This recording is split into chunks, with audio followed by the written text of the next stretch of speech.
Hi, Mr. Mitchell. How are you doing? I'm doing good. I hope you are too. Can you tell us, what do you do and where do you do it? Yeah, so I'm a physician assistant, and I've been working in men's health for approaching 26 years, since almost as long as I've been a PA.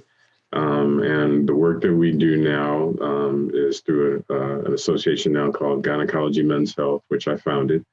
And what we're doing is advocating for men and providing consumer information, but more importantly, is getting more providers, in particular advanced practice providers, PAs and nurse practitioners, to be well trained in delivering this type of care to men. Yeah, gynecology, obviously, I mean, it's a very cool kind of way to flip the term around. Is this something to do with fertility? It has to do with anything that's related to men's health. So infertility is part of it. Cancer can be part of it, in particular prostate cancer, testicular cancer, sexual dysfunction. I can honestly tell you that the whole point of it all for me is that men's health, which is always talking about all the things that are unique to men in terms of their health problems, has been redefined to only include sexual health. And I wanted to get back to broadening that definition to what it originally was that, men suffer from a lot of different things, and men need to be better educated and hopefully start advocating for themselves. We're not so good at taking care of ourselves. So. Yeah, I mean, we could argue whether that's true or not in general. I know we see that at Malecare as more of a myth, and perhaps a sexist myth, but we're comfortable when people use that term because, we want to move the conversation beyond that. And, of course, men's health is from top to bottom, and by top, typically, in cartoons and advertising, it refers to hair. Our current president uses Propecia or something, for hair, and to feed, it's more about, can you run a mile or not? What strikes you that's been missing from the conversation? Yeah, I think what you said really is about the myth. And I'd expand on that a little bit in the sense that the conversation about just preventive medicine has been poorly presented to everybody. I think what's happened in our healthcare system, it does not, it's skewed away from men to do more preventive healthcare. And that's just been in my experience of being in medicine. And that's really where I got really interested in all this, because I just said, whether you start putting in things like just typical health issues about heart disease and things like that, the whole preventive part of it's been lost in a provider education, and that translates to how people receive that care and how they run with it. So when should preventive care actually begin? Right. So birth, right? Across the lifespan, and it's been said, and I think it's a good argument to say that with women, the whole idea of preventive care, oftentimes has a lot to do with just fertility, right? They're going to reach the age of menarche, or young women start having periods. And then they know they're going to be engaged in the healthcare system, and that's, for preventive care. And mothers have that discussion with their daughters, and even if they don't, those periods start, and they know that's something they need to deal with. Men, we don't necessarily talk about that, at least in terms of the way our healthcare system is designed. If we're not mandated to take school physicals or play sports and things like that, sometimes the message, even that's delivered by us as healthcare providers, is not as good as it could be to help drive that a little bit more.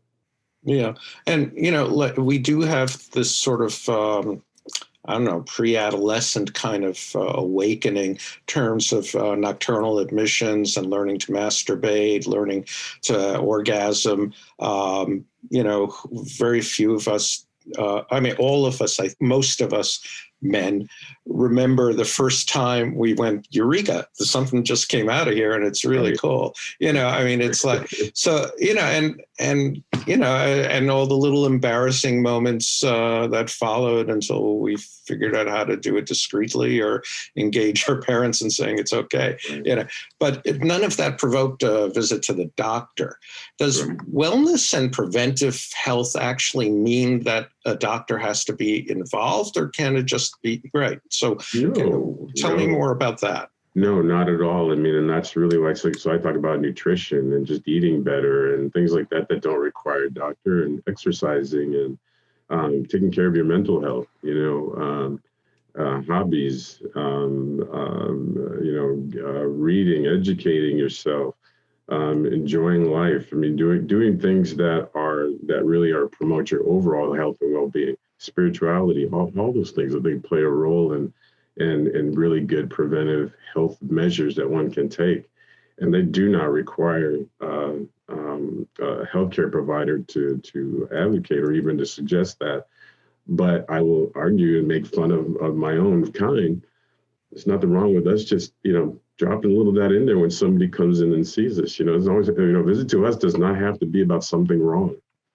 It could be about keeping things right, and just helping them stay right if they are. So, yeah, confirmation, validation, a pat on the back, or a rub on the tummy, whatever actually tells, a guy with, a degree as yourself after. By the way, is it PA that comes after your name? We should talk about that for a brief moment as an aside, because I mean, I think people struggle to understand what a physician assistant is, and we'll get to that in a minute. But the idea of using medical professionals, healthcare providers, doctors, PAs, nurses, what have you, dentists and podiatrists, to confirm that you're okay. It shouldn't be a visit only when there's a crisis, Exactly. And I think part of that sort of history, and, you tell me what you think, is around economics. I mean, it's not just that, we're waiting for a crisis. It's that you got to pay the bill whether you're healthy or not. Right. I mean, I joked to my dermatologist 2 or 3 years ago, or 4 years ago, perhaps, there was something that I was a bit more than suspicious of. And, we looked at it, biopsied, and there was nothing. And I thought, that's the best bill I've ever paid, and of course, it's a bill that I paid. Not everybody can do that. Right. No, I agree. To your point, that's the messaging, right? I think it is. Sometimes it's about, like, if I go, I'm going to find something wrong. If I go, I got to pay this extravagant bill just to find out nothing's wrong. And we all kind of go back and forth, in our heads about, like, is that worth it? Well, I mean, I'd argue, yeah, your health's worth quite a bit. But at the same time, don't be trapped into a pattern of behavior that says that, like you said, you wait till something is just wrong, unfixable. I run out of tricks, if you will, and then I go in and I see somebody for some help. I think, we don't, most things that we take care of that are not ourselves, we don't do that. We try to do all we can, and we don't really necessarily, get too concerned. I always like to use the pet analogy, for example. I probably spend more money on my pets, keeping them healthy than some people might on themselves, because I value, the health and well-being of that pet of mine, which I hope don't jump into our call. So, but I think that's a really an important point. And I guess too, what's disturbing about that, as it does take the emphasis on the part just about being well. You're worried about these other things, about the cost, and the cost can not always just be financial. It can be other avenues that it can touch in one's life. So, sure. I mean, we could go into that, but before we move any further, I mean, like physician assistant, and you're you said 26 or 27 years or so? 26 years in December. Excellent. Thank you. And, thank you for your service to our community, and for taking care of our people and all that, that's good. And honorable. And we honor that, genuinely. The idea of a physician assistant, though, what is that about? Well, the historical story is that we were brought to help increase access to care. It started in rural North Carolina. And the idea there was that there weren't enough physicians coming out, and the physician that discovered the profession, Eugene Stead, had worked with Navy corpsmen and realized that they had gotten a lot of field training and could be very helpful in the field of taking care of people in the lay community outside of the military. So it was interesting, though, little known piece of trivia was that he started the program at Duke University. But the plan was that would be the birth of the nurse practitioner profession. And the nursing school, I believe at Duke, turned him down. And that's how the physician assistant profession was born, out of it being declined by the nursing profession originally. But now, there are a lot of people who get in a debate about what we do and how we do it. There are a lot of laws around that. But generally speaking, PAs, nurse practitioners, we all function as part of the healthcare team to help increase access to care. We all have training, advanced degrees. Minimal degree is a master's degree. There are doctoral degrees for nurse practitioners. But in our particular space, we're taught in the medical model. So we're trained similar to physicians. And then our job at that point is that we can practice in general medicine and subspecialize from there, or in general surgery and subspecialize from there. So a physician assistant actually can perform some procedures during surgery. Absolutely. And you can prescribe medication. You're sort of Dr. Light. Is that a fair way to describe it? Or well, people like to put a number on it. We can do 85% of what a physician can do. But over time, if you work with the same physician long enough, you really just function as what some people call an extension. So you're of that physician, and that's how that relationship develops. But for patients, the way that looks is that they've got another person who they're comfortable with, who is just another set of eyes and ears that's looking out for their health. So from your practice of 26 years, come December, let's call it 26 years now, because this will be seen in December. So, and forever on YouTube. So we'll just add years as the date goes past. The gynecology thing came from your experience with patients. Is that fair to say? And what's that about? Well, actually, it's interesting. Yes. Well, we've always, we used to jokingly say that in doing men's health, we were like gynecologists for men. Now, we used to say that all the time, but we were saying gynecologists like GYN.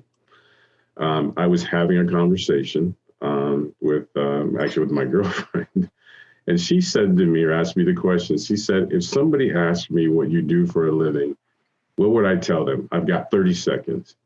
And so I gave her this 30-second, spiel about this is what we do, in terms of taking care of men and men's health and advocating and educating them for their health. And she said, oh, she goes, you're like gynecologist, GYnecologist. And I said, you're kidding me. I said, I go after 20-something years, I never thought of putting the U in there. And she just laughed at me. And I said, you know what? I go, I want that to be what we call what we do from here on out.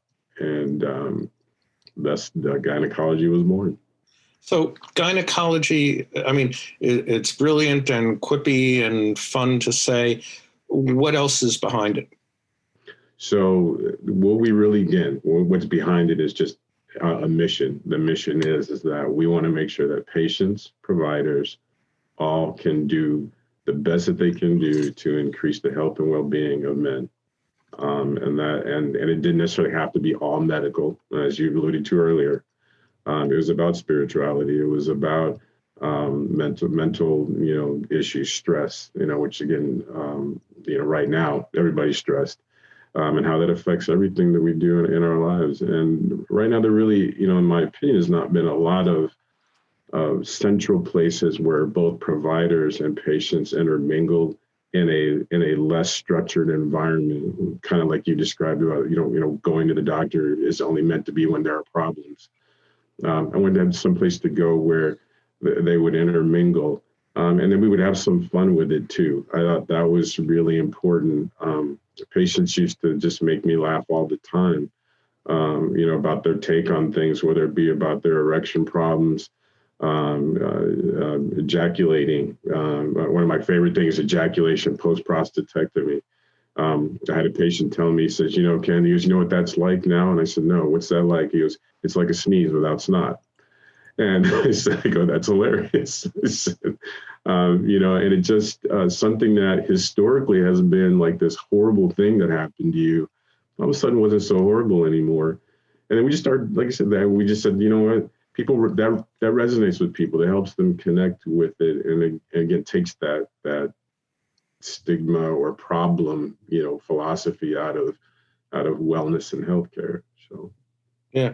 And, I hear like 1,000 virtual people behind me saying, give us more. What else you got?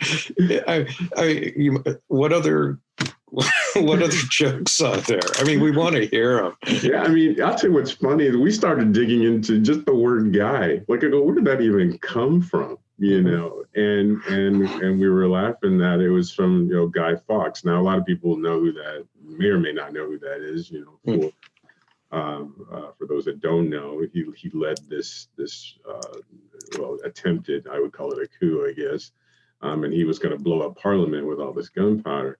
But that's not the funny part to me. That's not the punchline. The punchline for me was that I come to find out that his alias was Guy Johnson, Johnson meaning penises. And I just started cracking up about that. And I said, even as far back as when we started using the word guy, it was always about penises, some way, somehow, which is what all male health turned into over the years, was all about joking around about penises. And I said, well, that is what makes us guys. But I never thought it went that far back, to say the least.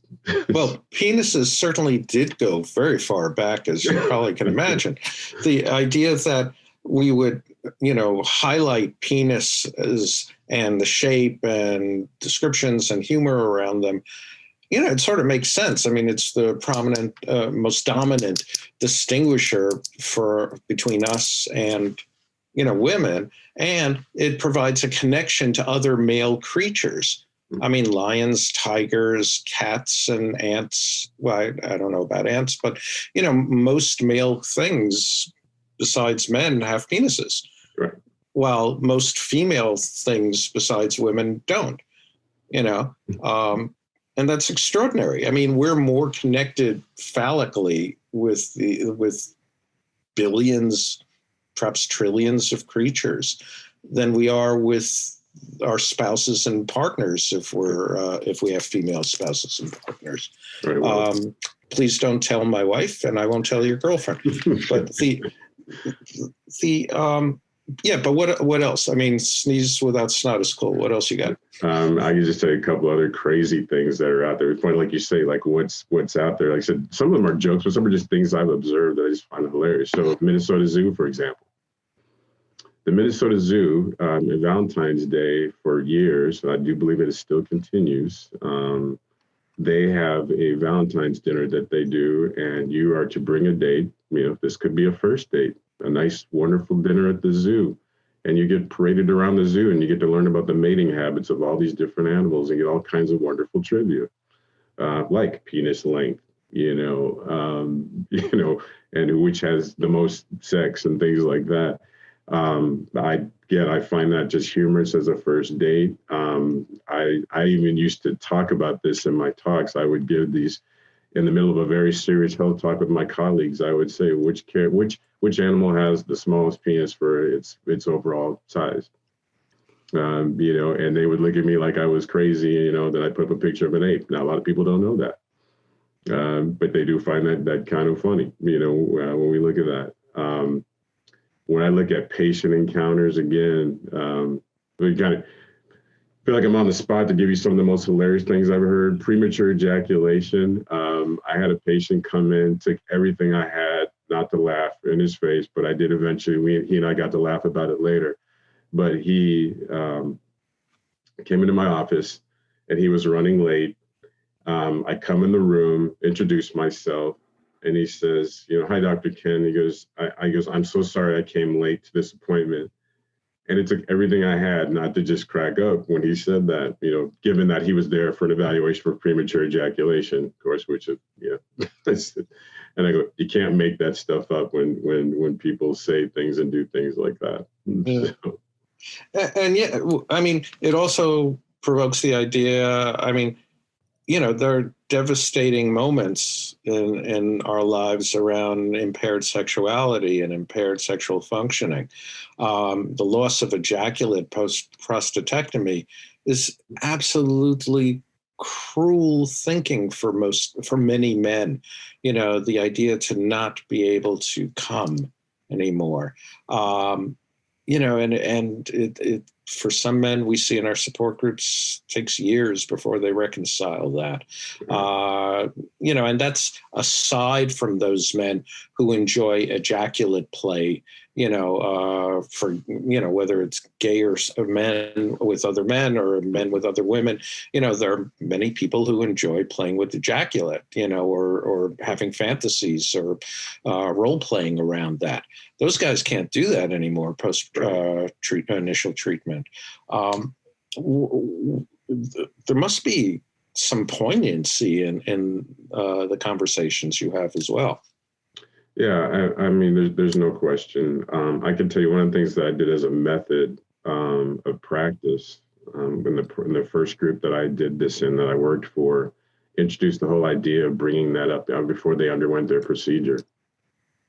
That was, as you mentioned, it's very devastating. And if you really don't know or understand what that means before you go into it, and what it could be like afterwards, and what sort of things you could do about it afterwards, it's just like a cruel joke that's played on you, and it's taken away, like literally. You go to sleep, you wake up, and it's gone, right? And that's tough. Even though, again, I joke about the sneeze without snot, like I tell you, I used that forever after that, because that humor in that did diffuse that going into it. And then also saying, what will we do differently with that? And I had a lot of those conversations with the significant other there. And we talked about that and said, how do you like that? Now, it was interesting. Again, this is anecdotal. A lot of the wives, especially if they were, men that were getting older, they were like going, well, he goes, can you have an orgasm? I said, yeah, you just can't ejaculate. I said, you don't have to have an ejaculate to orgasm. I said, so you can do that.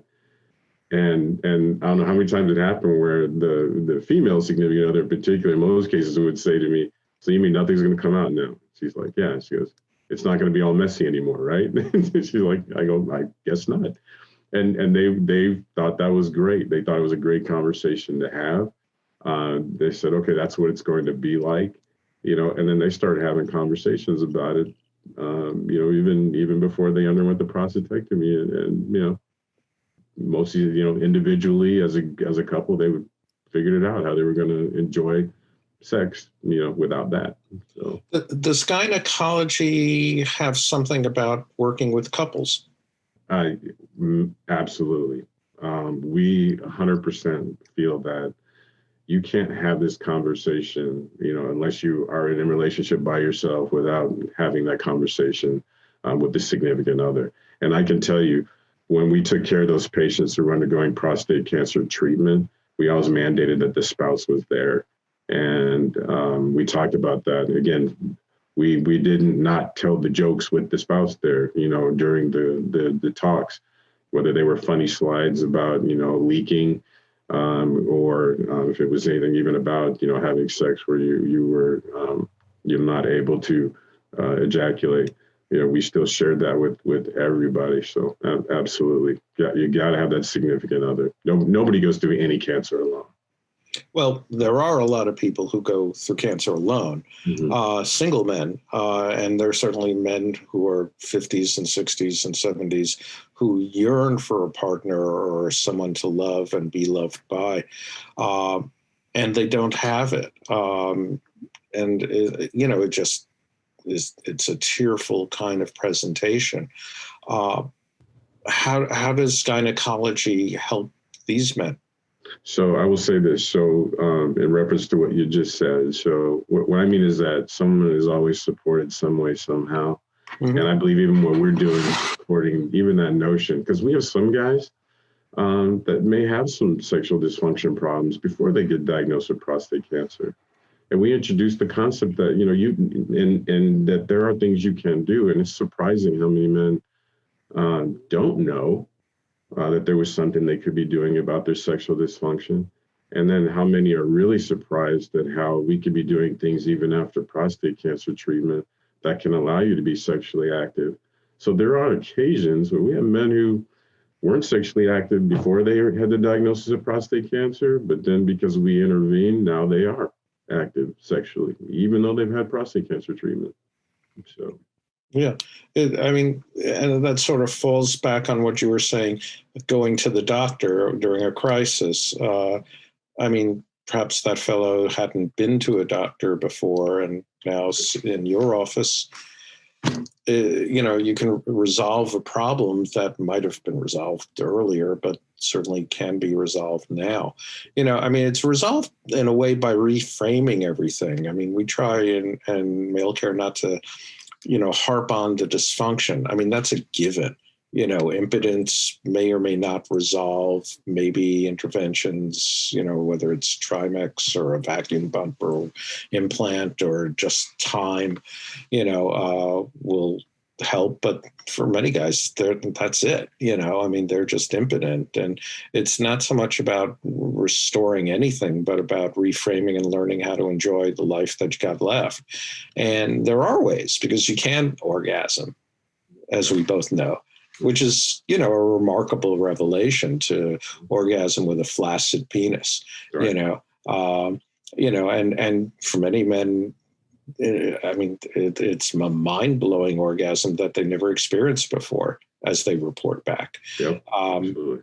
Yeah, it's great. The idea of gynecology, when people first see, when the people in your practice come, does it feel gimmicky or what? No. So although I was a little nervous about that at first, I will tell you a couple of instances. So I reside here in Nashville area, in Tennessee. And so not what you see now, we had the first iteration of the logo and we had some T-shirts. And so we decided to walk around during the NFL draft when it was here, just to see what would happen. A lot of guys around, right? And there's significant others. So we walked around and had these little cards. We didn't even have our website up yet, but the idea was just to say, okay, here's a card, just kind of give you that definition of what gynecology is. I don't recall walking more than, 20 or 30 feet without being stopped and somebody say, hey, what's that all about? And you'd hand them a card. At the end of the night, we decided to go to a rooftop bar restaurant and just to eat something. We ran out of cards and we were done. And our meal was constantly getting interrupted because they saw that on the back, and they thought it was clever. And interestingly enough, it seemed, again, anecdotally speaking, it seemed to really resonate the most with women. Women really thought it was an interesting way to talk about men's health, period, but also to broach the subject with their significant other or brother or father. They just thought it was really, really catchy and fun. And then from there, we changed the logo and stuff, and we decided that, this was going to be a real thing. And we found ourselves like traveling, and we might be wearing one of the T-shirts. We literally held up a line of people in a plane because the flight attendants and the pilot said, they goes, you're going to tell us what that's about before we ever let you sit down.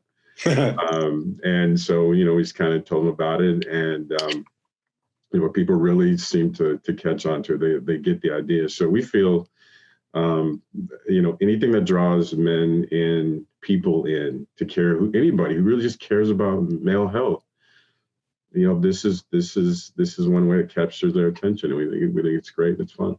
Yeah, and I love your colors. I mean, like, it's not blue, endless pounding, nonstop. You're going to be blue whether you like it or not blue, I mean, your shirt is blue, but, I mean, the logo isn't, I mean, that's really good. I mean, over the years I've seen, and here in New York, there's a waiting room at a famous urologist place that's sort of like they portioned off a place where they throw all the prostate cancer patients, or most of them, and it's like a 1950s white suburban basement, black leather chairs and a huge television, and playing sports, endless sports. That's fine for a minute and a half, maybe, until you feel like completely uncomfortable and bullied, and perhaps, identify a bit of structural racism and figure out, like,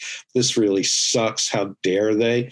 But they spent $3 million building that horror, Right. and they're really, and this is a major urologic practice here in the city, and I mean, people just don't think more than a split second about the impact of the things they do on the patients they truly care about.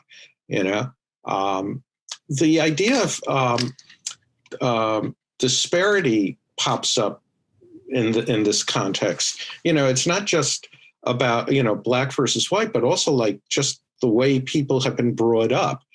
For example, guys in football. Well, there are guys who like football.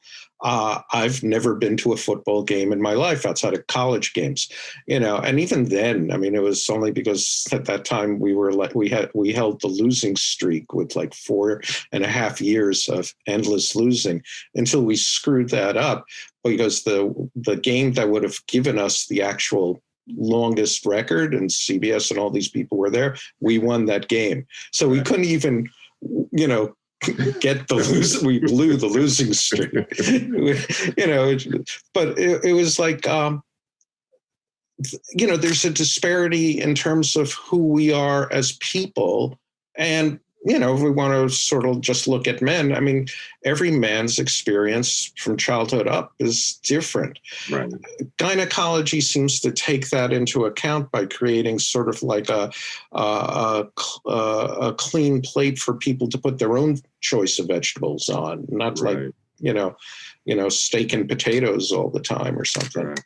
Well, actually, thank you for recognizing that, because our one of our taglines really says, "Meet you where you are and take you where you want to be." We're not going to tell you where you are. We're not going to tell you where to go. And that's the way I feel about a lot of these ads that are out there. Whether it be for testosterone, and if you lose your testosterone, you become testosterone deficient at 60. If you think you're going to have 6-pack abs and all this other stuff, as that's where you need to be, you're being told that's the message you're given. And, it's not a real healthy message. And it doesn't even really tell you why it's important to treat your testosterone problem. And so, I really appreciate you for recognizing that, because that was one of our big things, was like, we want you to feel good. We don't want you to feel like, you're something stuck between a locker room and great clips when you come into the office to be treated.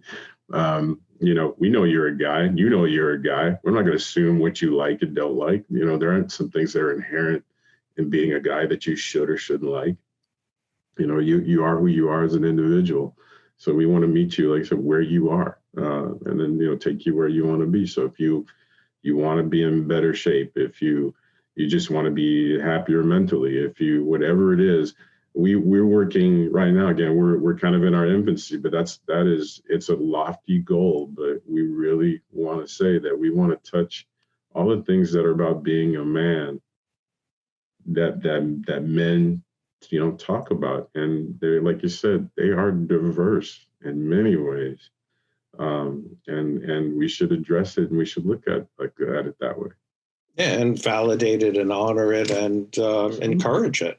I mean, the purpose of this conference and the purpose of Malecare, I mean, even though it's labeled as our mission, but really it's our purpose, is to help men live longer and happier lives. Right. And, within, our office, when we were in our office, we would sort of understand there's limits to what we could do around helping men live longer lives. Right. Because we're just social work. We're not just, but we're social workers and psychologists and researchers and, investigators and this and that. But around happiness, we probably do the best job in town, Sure.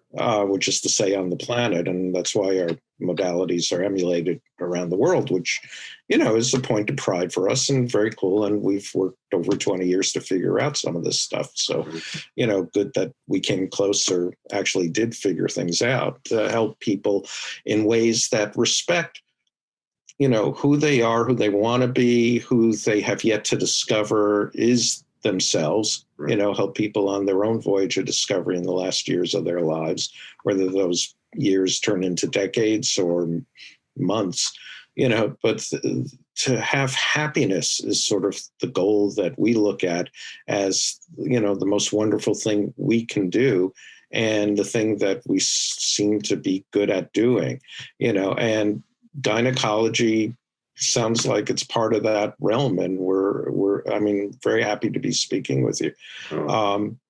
Mr. Mitchell, thank you for being part of our conference and sharing gynecology. Stay in touch and let us know. Do you guys have a website or? We do actually, and www.learngynecology.org. Learn Guynecology. Very cool. Yeah. Okay. Yeah. And I guess that's for everyone, not just for physician assistants and doctors and things. No, it's not. You're going to see, like I said, I always tell you all the time, I said, you're going to see stuff on there that's kind of training stuff like that, but just see to learn more, just look, and we've got content, and we are just trying to have fun with it. And like I said, give good information. And I love what you guys do, by the way. I would be remiss not to tell you, reading and looking at what you guys do. And it's what's missing, if you ask me. It's what's missing in how we deliver care. Oftentimes we just discount that, a smile and happiness and teaching people, helping them be happy, realizing all the happiness that they can. I think it's really important, and it makes it really easy to make healthcare decisions when your head's in the right place, your heart's in the right place, your emotions are in a good place. So again, I applaud you, and I'm truly honored, and I appreciate you, speaking with me today. Right back at you. Thank you, and welcome to our conference. All right.